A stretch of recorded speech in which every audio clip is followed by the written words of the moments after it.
Hello everyone, this is Deepika Dhyan, an educationist, author and co-founder of Preponify।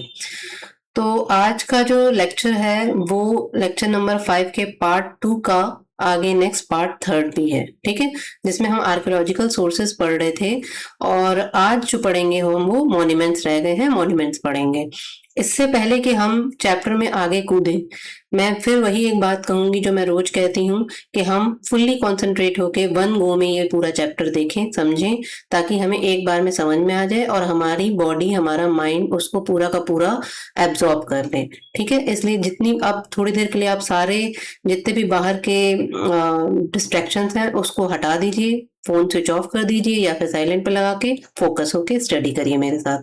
ठीक है, अब आज हम मॉन्यूमेंट्स पढ़ेंगे जो हम आर्कियोलॉजिकल सोर्सेस पढ़ रहे थे, यानी कि पुरातत्व विभाग से हमें क्या क्या मिला है जिससे हमें हमारा पास पता चलता है, उसी में ही आगे मॉन्यूमेंट्स रह गए हैं, तो मॉन्यूमेंट्स पढ़ेंगे। ठीक है, तो मॉन्यूमेंट्स में क्या है बेटा कि मॉन्यूमेंट्स होते क्या हैं? मॉन्यूमेंट्स स्मारक होते हैं। ठीक है, under the monuments are included all the artistic work. ठीक है, all the artistic work under the monuments are included all the artistic work concerned with the architecture, sculpture, painting and artifacts। तो क्या होता है कि जो मॉन्यूमेंट्स हैं इसमें क्या क्या इंक्लूडेड है? आर्टिस्टिक वर्क, आर्टिस्टिक वर्क मतलब जो आर्ट से रिलेटेड वर्क है, कंसर्न विद आर्किटेक्चर। आर्किटेक्चर क्या होता है? कोई भी इमारत बनती है तो उसमें जब सुंदरीकरण किया जाता है कि हमने क्या क्या तरीके से इसको बनाया, जैसे कि ताजमहल है उसमें हमने व्हाइट मार्बल यूज किया, तो ये आर्किटेक्चर का एक नमूना है। तो आर्किटेक्चर है। स्कल्पचर यानी कि कोई मूर्ति बनी उसमें हमने क्या क्या देखा, उसकी किस तरह से उसका उकेरा गया है वो देखा। पेंटिंग्स देखी, पेंटिंग सबको मालूम है। और आर्टिफैक्ट्स क्या होते हैं? कुछ सजावट की वस्तुएं। ये सारी चीजें किसमें जाती हैं? हम इस मॉन्यूमेंट्स के तहत पढ़ेंगे। वैसे मॉन्यूमेंट्स होता है स्मारक। ठीक है, आर्टिफैक्ट्स हम क्या देख रहे हैं? आर्टिफैक्ट क्या है? पॉटरी है, इसमें पैटरी लिखा है बट पॉटरी होता है। और पॉटरी क्या होते हैं? वही पॉट्स। ठीक है, मिट्टी के बने घड़े, मिट्टी के बने फूलदान, ये सब पॉटरी में जाता है। टूल्स ऑफ स्टोन, अच्छा जो स्टोन के, पत्थर के बने टूल्स हैं वो भी सब आर्टिफैक्ट्स में जाएंगे। और मेटल जो है, लाइक कौन सा metal? Like copper, iron etcetera, जितने भी कॉपर और आयरन के मेटल के ऑब्जेक्ट्स बनते हैं, और all in the class of things made by man. ये सब क्लासिक थिंग्स हैं, बहुत अच्छी अच्छी चीजें हैं जो मैन द्वारा बनाई गई। क्योंकि अब हम ये कह रहे हैं कि स्टोन के टूल क्यों इतने आर्टिफैक्ट में जा रहे हैं भाई? क्योंकि उस समय व्यक्ति को कुछ नहीं आता था तो उसने पत्थर से ही टूल्स बनाए, तो वो एक कला ही तो हुई उसकी। ठीक है, उसकी इमेजिनेशन से ही तो उसने वो चीजें बनाई, which are therefore called artefacts. इसीलिए इन सब चीजों को आर्टिफैक्ट्स कहा जाता है। Through the study of monuments, monuments की स्टडी से हम क्या जानते हैं कि we know the history of development of art, कि आर्ट की डेवलपमेंट कैसे कैसे हुआ। क्योंकि आर्ट के बारे में भी एक अलग से पूरी बुक है और क्वेश्चंस आते हैं, इसलिए वो बता रही हैं। ठीक है, बिसाइड्स दिस, इसके अलावा it throws light on religious socio economic conditions of concern time. ठीक है, इसके अलावा वो क्या बता रहे हैं? कंसर्न्ड टाइम मतलब जिस काल की बात कर रहे हैं उससे कंसर्न, उससे रिलेटेड टाइम। जैसे अकबर की बात करें तो अकबर के रिलेटेड टाइम में क्या क्या आर्टिफैक्ट्स थे, कौन कौन से मॉन्यूमेंट्स बने। और इसी तरह से जिस भी टाइम से कंसर्न समय की हम कंडीशंस की बात कर रहे हैं, वहाँ की सोशियो इकोनॉमिक कंडीशंस कैसी हैं, रिलीजियस कंडीशंस कैसी हैं, यानी कि धार्मिक और सामाजिक और आर्थिक जो कंडीशंस हैं उनके ऊपर भी ये सब लाइट्स डालते हैं। ठीक है, यहाँ तक ये बड़ा इजी चैप्टर है, इसमें कुछ समझने वाली बात ज्यादा है नहीं। अब वही है, इतने टाइम से पिछले सारी क्लासेस में आप यही समझते आ रहे हैं कि जो भी चीज हमें मिल रही है वो एक इंडिजिनस है और एक फॉरेनर है। इंडिजिनस मतलब इंडिया में मिल रही है, फॉरेनर मतलब विदेशों से मिल रही है। तो अब इसमें मॉन्यूमेंट्स में हम कैसे ये दो बातें छोड़ सकते हैं? इसलिए मॉन्यूमेंट्स में भी हमें यही मिला है क्या, कि इंडिजिनस मॉन्यूमेंट्स हैं और साथ ही फॉरेन मॉन्यूमेंट्स हैं। The excavations of Harappa, Harappa, Mohenjodaro etcetera reveal around 5 million years old Indus civilisation. ठीक है, 5 मिलेनियम मिलेनियम मैंने आपको सबसे पहली क्लास में बताया था मिलेनियम क्या होता है, ठीक है। तो ये अब मैं नहीं बताऊंगी, आप कमेंट करके मुझे नीचे बताएंगे कि मिलेनियम क्या होता है, ठीक है। तो the excavation of Harappa, Mohenjo-daro, etc. reveal around 5 millennium years of old Indus civilization.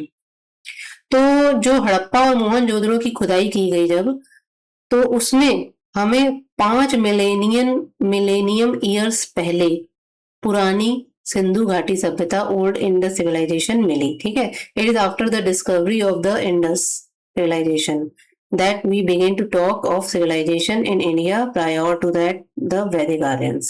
अब ये जो इंडस सिविलाइजेशन है इसकी डिस्कवरी के बाद ही हमने ये कहना शुरू किया कि भाई वैदिक आर्यन सबसे पहले नहीं आए थे, सबसे पहले हमारे पास इंडस वैली सिविलाइजेशन थी, ठीक है।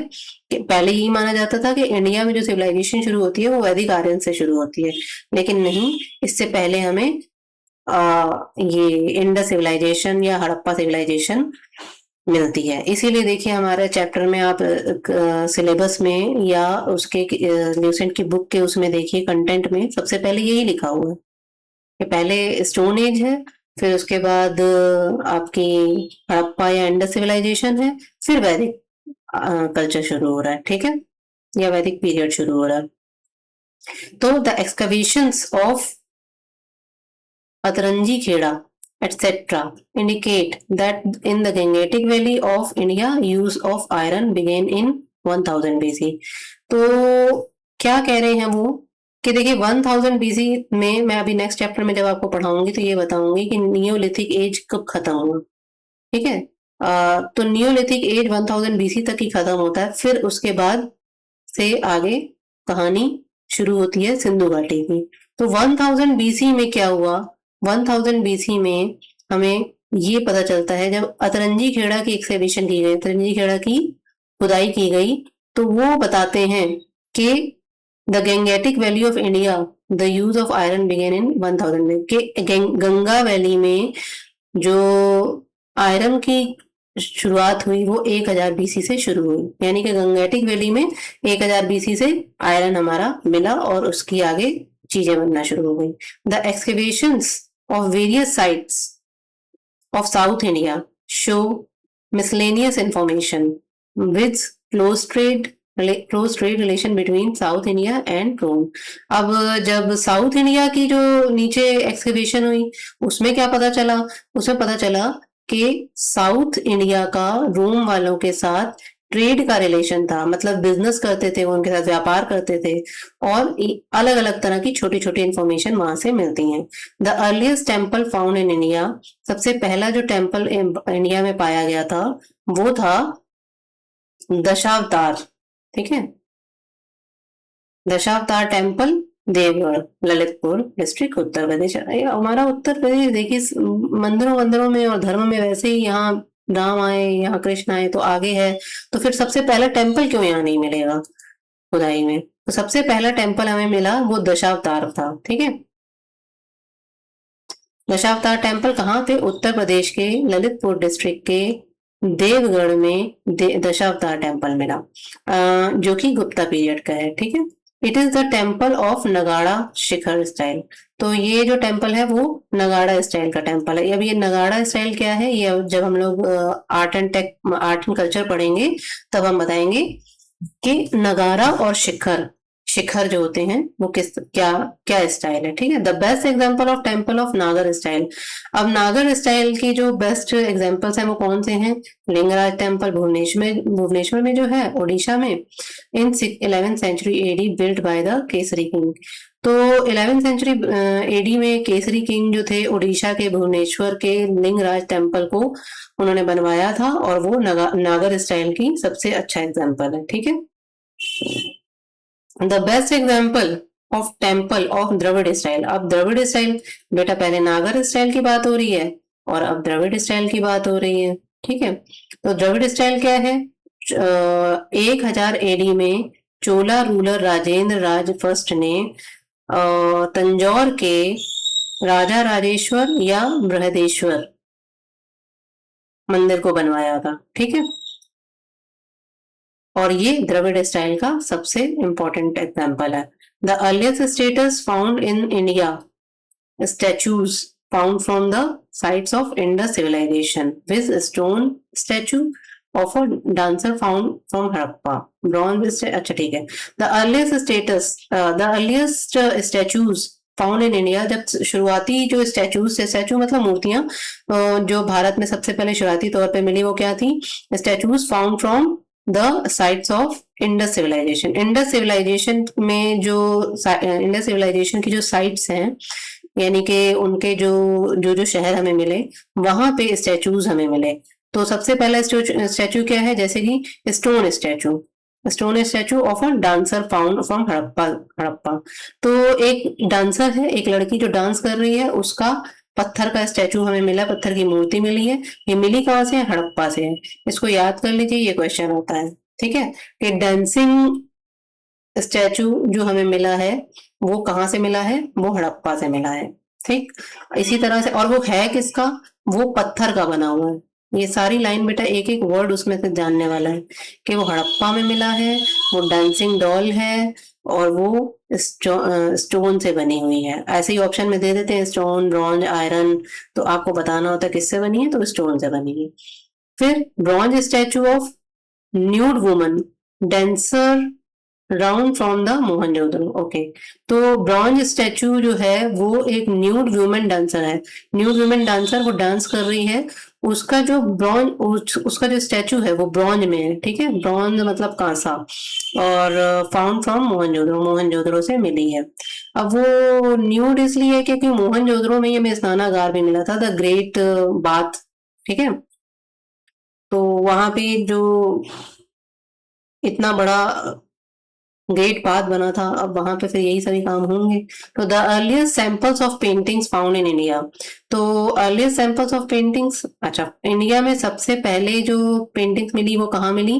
केव पेंटिंग्स मिली. मतलब आज की जो पेंटिंग्स हैं जो कैनवस वगैरह पे बनती हैं, उससे भी पहले, क्योंकि हमारे पास ना हमारे पास कलम थी, ना कागज था, और ना ही लिखने के लिए कोई तरीका था. तो सबसे पहले इन्होंने जो आदि मानव आया उसने केव पेंटिंग्स बनाई, यानी कि गुफाओं में चित्रकारी की, और वो भी किस पे? पत्थरों पे, चट्टानों पे. Found from the sites of lithic, the stone. अच्छा, और ये क्या है? Cave painting found from the sites of lithic age. Lithic the stone age, जो लिथिक एज हम पढ़ते हैं, तो उसमें केव पेंटिंग्स मिली है. Period with paintings in Bhimbetka cave. ठीक है, period with paintings in Bhimbetka cave, Raisen district, Madhya Pradesh. तो ऐसा पीरियड जिसमें हमें मध्य प्रदेश में रेजन डिस्ट्रिक्ट में भीमबेटका केव मिली है, उसमें पेंटिंग मिली है. भीमबेटका की गुफाओं में हमें पेंटिंग मिली है. ठीक है,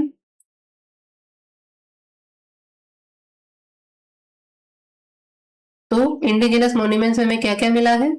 इंडिजिनस मॉन्यूमेंट्स में हड़प्पा मिला हमें. हड़प्पा या इंडस सिविलाइजेशन मिली. इंडस सिविलाइजेशन में ये बताती है वैदिक आर्यन से पहले ये इंडस सिविलाइजेशन थी. अतरंजी खेड़ा में हमें सबसे पहले ये पता चलता है कि गंगेटिक वैली में आयरन यूज होना शुरू हो गया था 1000 BC से. और फिर हमें साउथ इंडिया में ये पता चलता है कि साउथ इंडिया के एक्सप्लोरेशन से हमें ये पता चलता है कि साउथ इंडिया और रोम के आपस में व्यापारिक संबंध थे. और उसके बाद सबसे पहला टेम्पल हमें दशावतार टेम्पल मिलता है, जो हमें यूपी में मिलता है, जो शिखर स्टाइल या नगाड़ा स्टाइल का है. फिर हमें सबसे पहला नागर स्टाइल का टेम्पल मिलता है, लिंगराज टेम्पल भुवनेश्वर में, केसरी किंग ने बनवाया है. फिर हमें टेम्पल द्रविड़ स्टाइल का मिलता है, वो बृहदेश्वर टेम्पल है तंजौर में, वो बनवाया है चोला रूलर राजा राज फर्स्ट ने. फिर हमें मिलता है स्टैचूज मिलती हैं. सबसे पहले शुरुआती स्टैचूज हमें इंडस सिविलाइजेशन में मिली, जो स्टोन स्टैचू है डांसिंग डांसर की, डांसर गर्ल की. और फिर ब्रॉन्ज स्टैचू है, वो न्यूड वुमेन डांसर है, मोहनजोदड़ो से वो मिली है. और फिर इसी तरह से हमें अर्लियर पेंटिंग मिली है, जो हमें केव पेंटिंग है, जो कि लिथिक पीरियड से मिली है. और इसी तरह से भीमबेटका केव से हमें पेंटिंग्स मिली हैं. तो बस हमारा इंडिजिनस मॉन्यूमेंट में हमें यही मिला है. ठीक है, यानी मॉन्यूमेंट्स में अब देखिए वैसे तो स्मारक होता है, लेकिन यहाँ पे हमारे मंदिर भी कवर हो गए, केव्स भी कवर हो गई, सिविलाइजेशंस भी कवर हो गई, स्टैचूज भी कवर हो गई. ठीक है, ये सब मॉन्यूमेंट्स में आ गए. अब फॉरेन मॉन्यूमेंट्स की बात करते हैं कि फॉरेन मॉन्यूमेंट्स क्या हैं. Besides India some such monuments are found in countries of South East Asia. which throw light on the history of ancient India। अच्छा, हम अमेरिका में क्यों नहीं बार बार कूदे? अभी तक हमें देखिए अमेरिका से हमें कोई बात आई सोर्सेज में? नहीं आई, क्योंकि हमारी इंडिया के आसपास के एरिया तक ही हम फैलेंगे ना, या तो वो हम तक आएंगे या हम उन तक जाएंगे। तो हमारे कल्चर का आदान प्रदान जहां तक हो रहा है वहां से ही हमें अपनी जानकारी मिल रही है। तो वो ये कह रहे हैं कि बिसाइड्स इंडिया, इंडिया के अलावा जो साउथ ईस्ट एशिया है, ठीक है, साउथ ईस्ट एशिया है, वहां से हमें ऐसे मॉन्यूमेंट्स मिलते हैं जो हमारी प्राचीन भारत की हिस्ट्री पे कुछ ना कुछ प्रकाश डालते हैं। These monuments found mainly from Indonesia. अब देखिए ये जो मेन मॉन्यूमेंट्स मिले कहाँ से मिलते हैं? इंडोनेशिया में हमें क्या मिला है? इंडोनेशिया, जावा, सुमात्रा, बाली, बोर्नियो, इस तरह के आइलैंड से हमें अपने बारे में कुछ ना कुछ मिलता है। मलाया यानी मलेशिया, कम्बोज यानी कम्बोडिया, श्याम यानी थाईलैंड, ये इनके पुराने नाम हैं पहले जो बोल रही हूँ, और बाद में उनके अब वाले नाम हैं। चंपा मतलब वियतनाम, वियतनाम को पहले चंपा बोलते थे। और स्वर्ण भूमि बर्मा, ठीक है, यहाँ से हमें कुछ ना कुछ अपने बारे में जानकारी मिलती है। Among these monuments some notable monuments are, कुछ ये जो जितने बताए इनमें से कुछ मॉन्यूमेंट्स बहुत नोटेबल हैं जिनके बारे में जानना जरूरी है। तो वो क्या है? Buddhist temple of Borobudur, Java island, Indonesia. तो जो बुद्धिस्ट टेम्पल है बोरोबुदुर का, वो हमें कहाँ मिलता है? इंडोनेशिया से मिलता है। इंडोनेशिया के जावा आइलैंड के बोरोबुदुर से बुद्धिस्ट टेम्पल मिलता है, ठीक है। It was build by the ruler of Shailendra dynasty. Shailendra dynasty जो है उन्होंने ये बनवाया था। वो belong to Srivijaya empire of Java Sumatra in 8th century AD. 8th century AD में सुमात्रा में जो हमारे शिव श्री विजय एम्पायर के शैलेंद्र डायनेस्टी के रूलर थे, उन्होंने ये बनवाया था Buddhist temple. It is the largest Buddhist temple in the world, सबसे बड़ा है ये बुद्धिस्ट टेम्पल वर्ल्ड में, ठीक है। Vaishnava temple of Angkor Wat, Cambodia. तो कंबोडिया के अंकोर वाट के में हमें वैष्णव टेम्पल मिला है। वाओ, कितनी अच्छी बात है। देखिए हमारी संस्कृति कहाँ तक फैली हुई थी, अब वैष्णव टेम्पल कंबोडिया में जाके मिल रहा है। तो क्योंकि ये पूरी जो धरती है ना, ये वहाँ हमारे हिंदू कुश पर्वत से शुरू होके पूरा यहाँ ये कंबोडिया तक एक ही लैंड का हिस्सा है, इसलिए सारी धरती पे कहीं ना कहीं भारत का आपको वो मिलेगा, अवशेष मिलेंगे। इसी को ही अखंड भारत कहते हैं, ठीक है। तो यहाँ पे क्या हुआ? वैष्णव टेम्पल मिले अंकोर वाट में। It was built by Suryavarma 1113 से 45 AD, the ruler of Kaundinya dynasty of Kambuja in 12th century AD. 12th century AD में कम्बुज में कौंडिल्य डायनेस्टी के रूलर सूर्यवर्मा ने वैष्णव टेम्पल बनवाया अंकोर वाट कंबोडिया में, ठीक है। अब मैं ये कह रही थी कि देखिए सूर्यवर्मा नाम भी देखिए, वैष्णव टेम्पल, सब इंडियन इंडिजिनस नेम्स लग रहे हैं हालांकि ये फॉरेन मॉन्यूमेंट्स, ओके। क्योंकि आज फॉरेन हो गया ना, क्योंकि वो भारत का हिस्सा नहीं रहा, इसलिए फॉरेन हो गया। पहले तो इंडिया का ही हिस्सा था ना।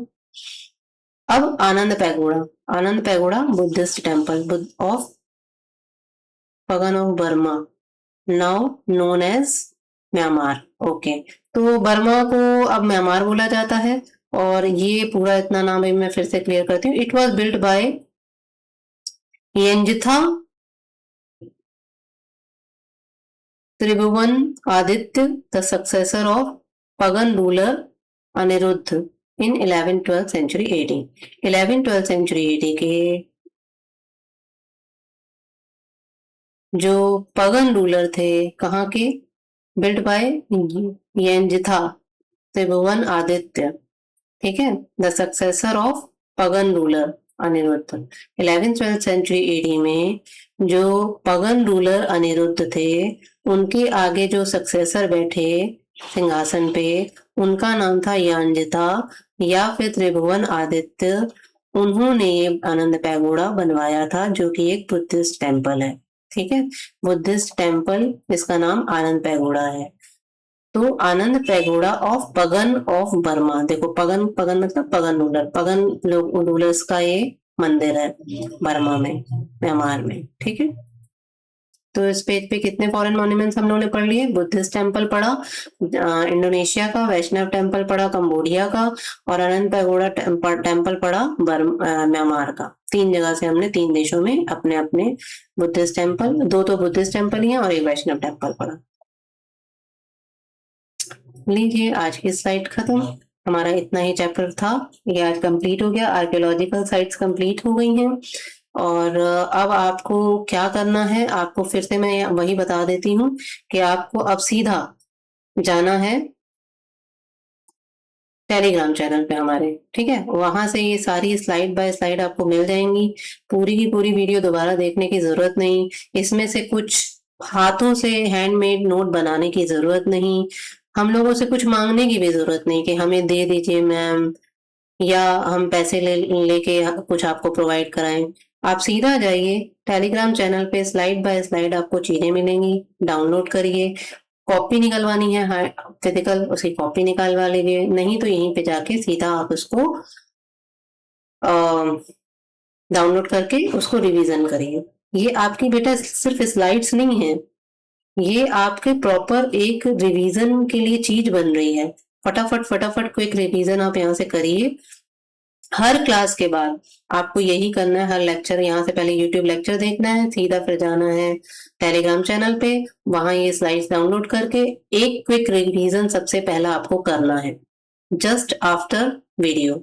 उसके बाद दूसरा रिवीजन आप करेंगे जब आप नेक्स्ट डे आ जाएगा, सो के उठेंगे, नेक्स्ट डे आएगा, सबसे पहला काम सो के उठ के यही करना है कि इन स्लाइड्स को दोबारा देखना है और रिवाइज करना है। ठीक, फिर अगला नेक्स्ट चैप्टर आपने मुझसे लेना है। अब इसके बाद जैसे ही ये जो चैप्टर खत्म होंगे और हमारा स्टोन एज शुरू होगा, और जब स्टोन एज खत्म हो जाएगा तो मैं घटना चक्र से सबसे पहले जो स्टोन एज है वो आपको उसके क्वेश्चन आंसर कवर करा दूंगी। ठीक है, तो इसके साथ साथ अब आपको घटना चक्र भी मिलना शुरू हो जाएगी, क्योंकि जो घटना चक्र है वो स्टोन एज से शुरू होती है, लेकिन जो ल्यूसेंट है वो स्टोन एज से भी पहले हमें ये बताते हैं कि हमें अपने हिस्ट्री है उसके सारे रिसोर्सेस कहाँ से मिलते हैं, इसलिए ये रिसोर्सेस हमें पढ़ने पड़ते हैं। अब अगला चैप्टर जो शुरू होगा वो स्टोन एज शुरू होगा, और उसमें फिर हमें हमारी यहाँ से ल्यूसेंट में जो टॉपिक है और जो घटना चक्र का टॉपिक है सेम होना शुरू हो जाएंगे। तो स्टोन एज दोनों में सेम सेम मिलेगा। अब आप ल्यूसेंट से स्टोन एज अगले चैप्टर में मैं आपको अगले लेक्चर में स्टोन एज पढ़ाऊंगी, और फिर मैं आपको घटना चक्र का स्टोन एज शुरू करवा दूंगी, ताकि साथ साथ आप क्वेश्चन आंसर्स कर लें और आपको ये पता चलना शुरू हो जाए कि आगे के चैप्टर्स में भी क्या इंपॉर्टेंट होता है, कैसे पढ़ा जाता है, और साथ के साथ आपका तैयार हो जाए। रिवीजन की चिंता किसी बच्चे ने नहीं करनी है।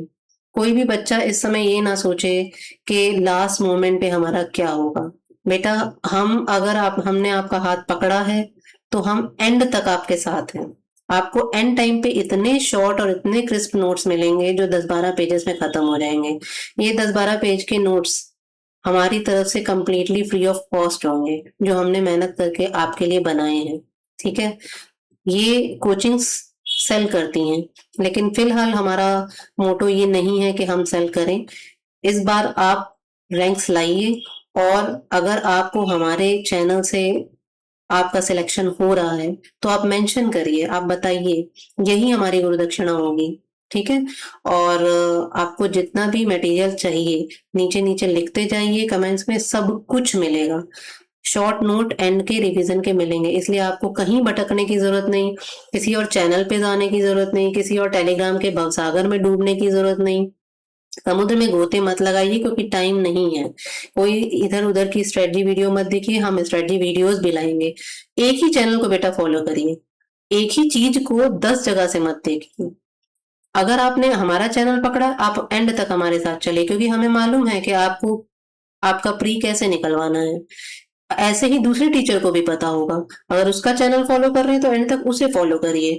ये मैं इतना क्यों बोल रही हूँ बेटा, क्योंकि हम जब एक ही स्ट्रेटजी वीडियो देख रहे हैं, ठीक है, मान लीजिए स्ट्रेटजी वीडियो की शुरुआत करते हैं, हमने आज शुरुआत की, हम फ्रेशर हैं, हमने एक स्ट्रेटजी वीडियो देखी, और अब हम दीपिका मैम की भी स्ट्रेटजी वीडियो देख ली हमने, फिर कोई और सर आए उनकी देख ली, फिर कोई एक एस्पिरेंट बैठा है जिसने प्री निकाल लिया है उसकी देखी, फिर एक और व्यक्ति है जिसने भी निकाला भी कुछ नहीं है उसकी देखी।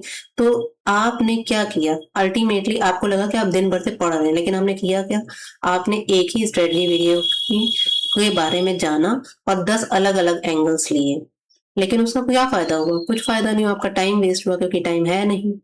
तो एक व्यक्ति को पकड़ लीजिए, वो एंड तक आपको चलवा के आपका पार करवा देगा। ठीक, अब हम स्ट्रेटजी वीडियो भी लाएंगे और उसमें आपको बिल्कुल ऐसी नहीं होगी जैसे बाकी लोग दे रहे हैं कि एक बार आपको बता दिया कि इतने में इतना इतना और करके आपकी उंगली छोड़ दिया, आपका हाथ छोड़ दिया। हम लाइव आपको डेली टारगेट्स देंगे। ठीक है, मैं खुद आके 10 मिनट के लिए बताऊंगी कि बेटा ऐसे ऐसे आपको आज का दिन करना है। ठीक, इतना बड़ा बेटा पूरा फुल सब कुछ प्रिपेयर्ड है, आपको बस लेते चलना है और सिलेक्शन दे देना है। और ठीक है, अब मैंने काफी आपको जानकारी दे दी है। नेक्स्ट वीडियो में हम लोग स्टोन एज के साथ मिलेंगे। टिल देन आप हार्डवर्क करते रहिए और साथ में पेशेंस भी रखना है और खुश भी रहना है। और आसपास का माहौल अगर डिस्टर्ब करता है तो गुस्सा नहीं करना है किसी भी बच्चे ने, क्योंकि हमें इस समय अपनी सेंसेस को अपने कंट्रोल में रख के शांति मेंटेन करते हुए सिर्फ और सिर्फ फोकस करना अपने एग्जाम पे। Till then take care, bye bye.